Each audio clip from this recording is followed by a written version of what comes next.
I mean, beyond surprised. Yes, yes, yes. It was a hell of a nomination list, and I presumed the winner was coming from one of them.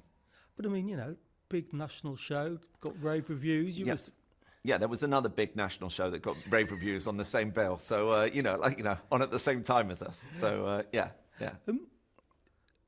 It is not just a play about Richard Burton, but for a man who's been dead an awful long time, and a lot of people won't have known him while he was alive, he's got a bit of a strange pull on the national psyche, I think, has he? I mean, do you...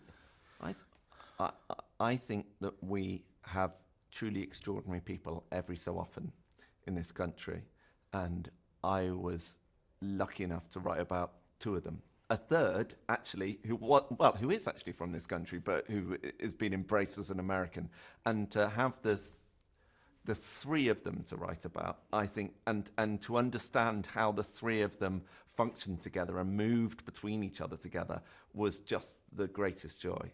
And we did it during lockdown. Sam suggested the idea to me when I was completely on my own and literally jonesing for theatre. I write the Enola Holmes films, and we did an Enola Holmes 2 is set largely in a theatre with Susan McComber in it, and is set largely in a theatre because it has this whole sort of theatre experience, and I was just sort of explaining to the director over and over again, no, this is how this works, and this is how it would be, and this is what a fly tower is, and all the different things that we love about theatre. And so to be writing about the making of a show was just, it was absurd and wonderful.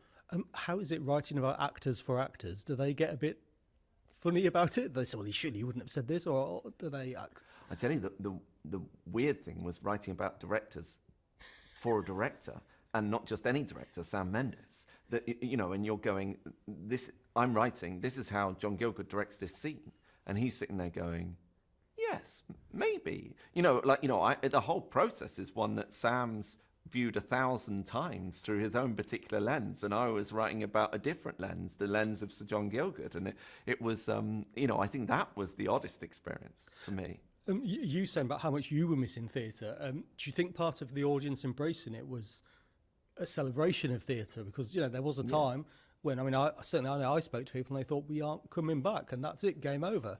We did, the Old Vic did a thing where they did live performances of stage shows during lockdown, and Matthew did A Christmas Carol. Big company, big people behind the scenes, and I remember speaking to a friend of mine, Jen Tate, who was an ASM on the show. She's a DSM. She was DSM on Harry Potter, and just talking to her about how she's been getting by in the lockdown, and all the different things that she was having to do in order to survive during lockdown, and just that idea that because writers kept writing. Do you know what I mean? There were a lot of writers that were in a lot of trouble because they weren't getting the income of. But for stage management, you know what I mean? For those sorts of people to be denied their world for a while, and just to be part of Christmas Carol. Then it was just amazing to see everyone come together, and I think that was a huge inspiration when making this, in terms of just that feeling of need. And also, presumably, that feeling of people appreciating theatre, because you don't know what you've got till you're lost. It's a cliche, but it's a cliche for a reason. You don't know how much fun it is being in a rehearsal room.